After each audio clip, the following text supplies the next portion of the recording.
Hi everyone, welcome to my channel, All Topics with David. Here we talk about issues that touches the very heart of humanity.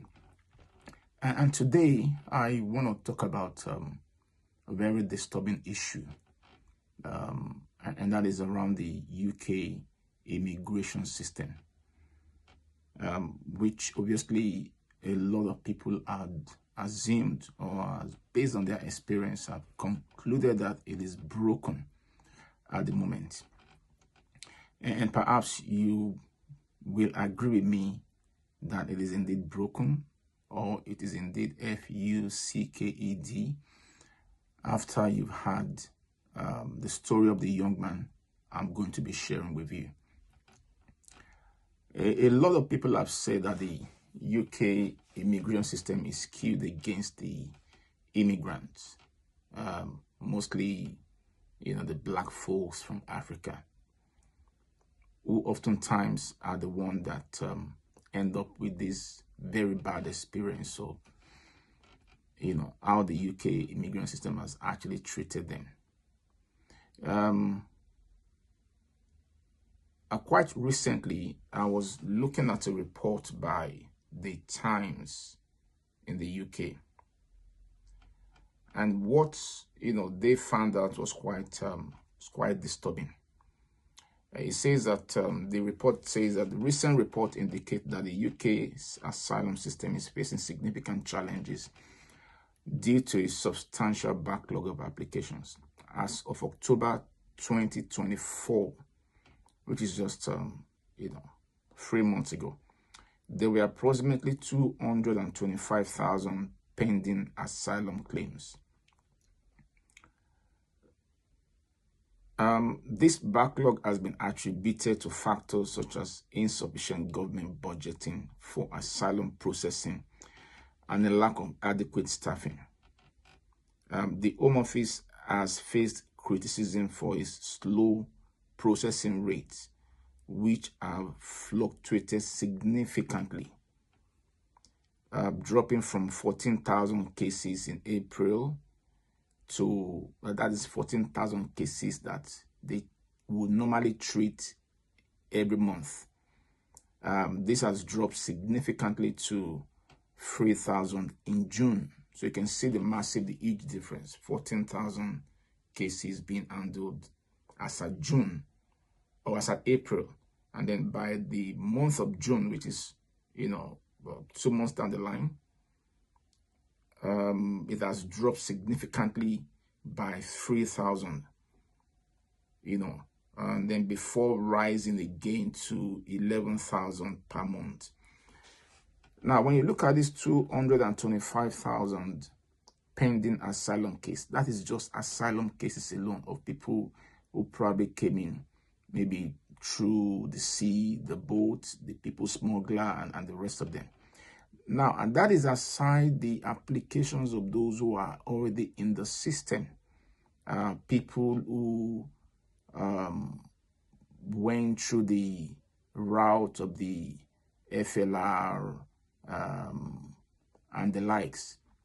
So when you now consider that, these are people who are already in the system, and applications are received by the Home Office on a daily basis.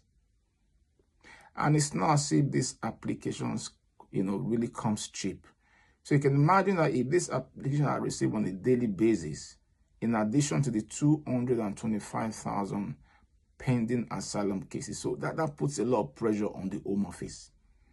So much so that applications could stay at the Home Office longer than they should for processing. And then when you also look at the fact that there is a lack of adequate funding, insufficient funding and adequate staffing, it then begins to help us to understand why people then say that the system is actually broken.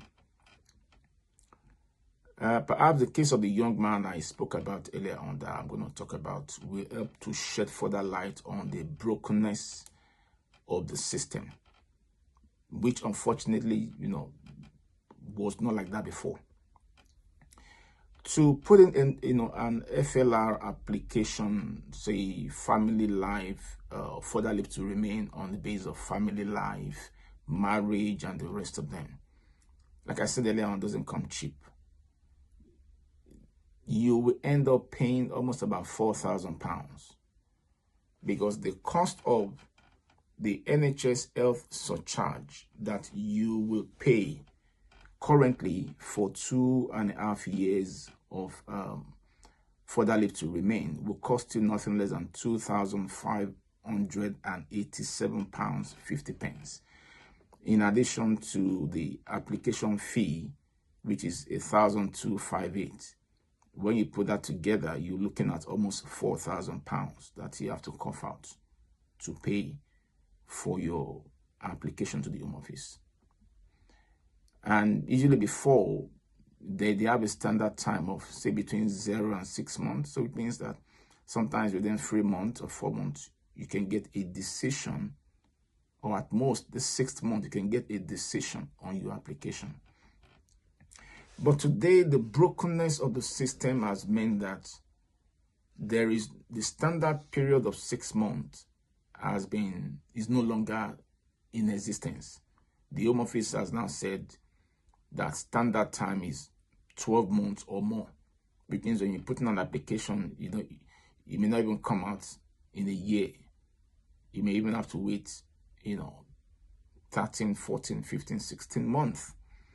And, we can imagine that when you do not have the resident permit or the work permit to work in this country, employers will not employ you. Even though employers can confirm with the Home Office that you have an existing application, but they will not want to go through that stress of confirming, because sometimes it could be very frustrating for them to confirm as well. So I do understand why they are really, really hesitant to offer employment to somebody whose work permit or residence permit has not yet been granted by the Home Office. So they are very, very hesitant.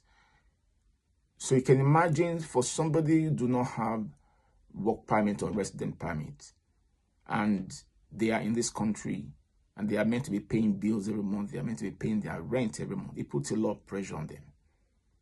And from cases I've had over, previously, a lot of people have been evicted from, where they live by their landlords. A lot of people have lost their job. So basically, there's no source of income. And because you are on FLR, or you are married to a British citizen, you do not have the right to public fund. You can't claim any benefits.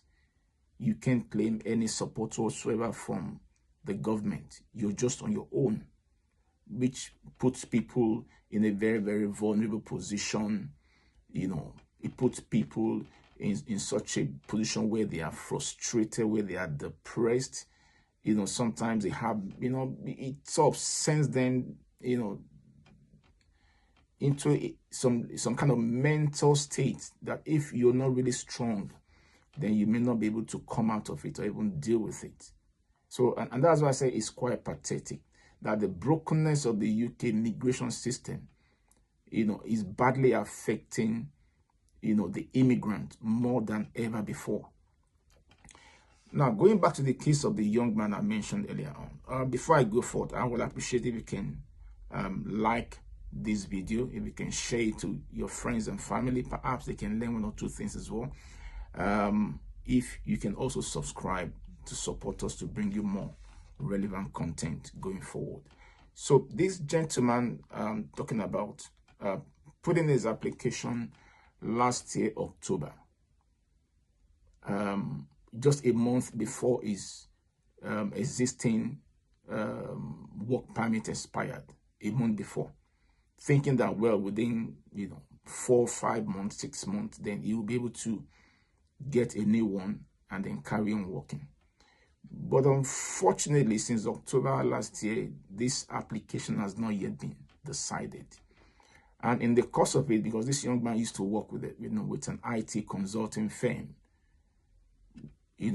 where they send them to go and work with clients in different organizations, the company experienced a downward trend in terms of the UK economy impacted greatly on the company. So therefore, there were no projects for this gentleman and his colleagues to be sent to after the last project he worked on.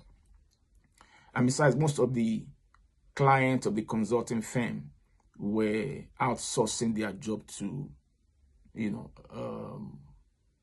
countries like India, Pakistan, because it is cheaper for them, to get the job done that way, rather than maintaining employees in the UK where they are paying you quite a lot of money, 50, 60,000 pounds, and they can get this job to be done by workers in India, in Pakistan for probably 20,000 pounds, per annum. So that was what happened in the case of this young man. And over the course of period, he lost his job. And for about 8 months now, or thereabout, he hadn't been working. He doesn't have, what do you call it, access or recourse to public funds. Obviously, he's been doing menial jobs to sustain himself and his family as well. So basically, feeding has become really, really tough for him. And paying for his rent as well has become a huge issue. So much so that he's on the verge. He's afraid that he might, become homeless at the end of the day. But we hope that will not be his portion in Jesus' name. So why am I just trying to give this background? It's just for you to be able to understand that for somebody who has put in his applications 2023 and up until now, December 2024, which is the 15th month, he hasn't had anything, and he has written several times to the Home Office, and all they keep telling him was that we have the application, we're still looking into it, this and that, and all those stuff. So let me just read out to you quickly what is sent to me. One of the the response I got from them quite recently. It says, thank you for your email correspondence where you have raised a complaint about the time taken to process your leave to remain application of 3rd October 2023 under the family and private life 10-year category. I am unable to uphold your complaint. It may be helpful if I explain that FLR applications are not currently subject to any service standards. Applications are considered on their own merit, and we endeavor to consider them as quickly as possible. However, there may be circumstances which result in an extended delay in the application processing time. It is not the intention to cause any unnecessary delay, and every endeavor is being made to make decisions at the earliest opportunity. Some family applications do have an 8-week service standard, but the family life and human rights case type are excluded from this service. The gov.uk website was updated on 7 September 2023 to advise that applications made on a 10-year partner, parent, or family/private life route, and also on a 5-year parent route, are now taking around 12 months to complete. Some may take longer. Further details are available here. They gave a link. The answer: your application is still under consideration and mandatory checks have not yet been completed. Not until these have been undertaken can a decision be taken on your case, as these checks are with other government departments and external agencies and can in some cases extend outside of the UK. We have no control over how long they will take to complete. The progress of outstanding inquiries is regularly monitored with the agencies carrying out these checks on our behalf.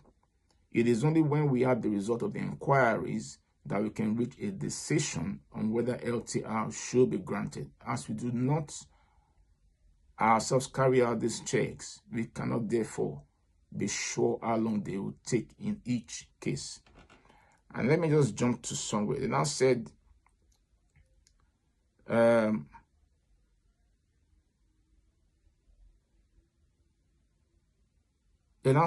our threshold for expediting is only considered in the most serious life-threatening circumstances.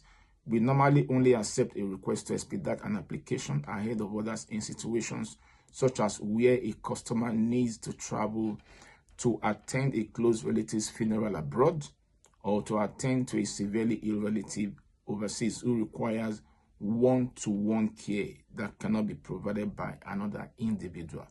they are only granted in the most serious of cases. In other words, what they're saying is that it is only when you lose a relative, or the applicant loses a relative, like a father, a mother, or close relative, that they can decide to expedite such application. And obviously, it will be on the basis of them seeing evidence like death certificate, doctor's report that this person is seriously ill, they need to be taken care of, by this individual.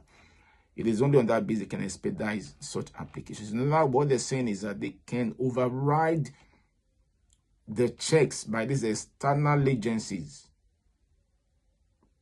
and, allow for the LTR to be granted. So in other words, they have the power to override the checks by these external agencies and expedite the approval of the LTR. But, except, you lose somebody dies in your family that is so close to you. Maybe they want somebody to die in your family before they can actually grant you an expedited LTR application. So in other words, if somebody doesn't die in your family, then just forget about it. They're saying just wait till we take our time, do whatever we like. Here, they're not admitting that we are short-staffed. Here, they're not admitting that they do not have enough funding from the government. But they are saying there are some checks needs to be done. Until we do that check, it could take us 20 months to do that check. It could take us 15 months to do that check. Until we are done with that check, we cannot, grant any LTR approval. But if somebody die in your family, your mama die, your papa die, or one of your relatives is seriously sick, then we can look to override these checks and grant the LTR. Very, very pathetic. This is absolutely unfair. Really, really unfair. And the majority of the people who are obviously seeking asylum or, on this route of family, life, marriage, and the rest of that, majority of them are Africans. So in other words, when you look at the whole system, it's this like it is skewed against the, immigrants who are mostly Africans. It's just like, it's just like they're taking your money, but you cannot complain. You are just at their mercy. Now, why am I saying this is that, however, there's something that, they can do for you. If you go through the fast track, they will, fast track your application and approve it. And going through the fast track means that you have to pay extra 1,000 on top of the almost 4,000 pounds that you've paid for your application. So it means that all that they're after is your money. So, this is quite unbelievable, but that is the reality of the UK immigration system. So when you hear people say that the UK immigration system is actually broken or FUCKED, then the story of this young man that I've just mentioned to you right now, helps to validate the fact that the system is actually broken. The system is actually broken. But it's unfortunate. That is the reality of things. But I just hope that the government will look into this to begin to consider this backlog of applications that is seriously affecting people's life, people's livelihood, the ability to be able to sustain themselves and ensure that they also, provide, for their family. When a man is unable to provide for his family, the Bible says that the man has become an infidel. You can imagine if a man cannot provide for his family, how would he feel? He will feel very bad. But I just hope that the UK government can do something about this and help to fix this brokenness within the UK immigration system so that people can begin to breathe once again. If you find this video very interesting or very educative or very informative, please do like, do comment. Let me see your comment flooding in. And also please share to your friends and family as well. And also please subscribe to this channel so I can continue to bring you relevant content, in the future. Thank you once again for taking the time to listen to me. I will drop the link for the Times report at the bottom, and I'll also encourage that, guys, please encourage your family and friends to go the fast track way. I'm not actually promoting this for the UK Home Office, but you know, unfortunately, that is the way things are right now. If you want to keep your job, if you want to keep your home, if you want to keep, you know, your family life, just go that route, pay them the £1,000 and just get it out of the way. Thank you so much once again. God bless you. See you next time. Bye-bye.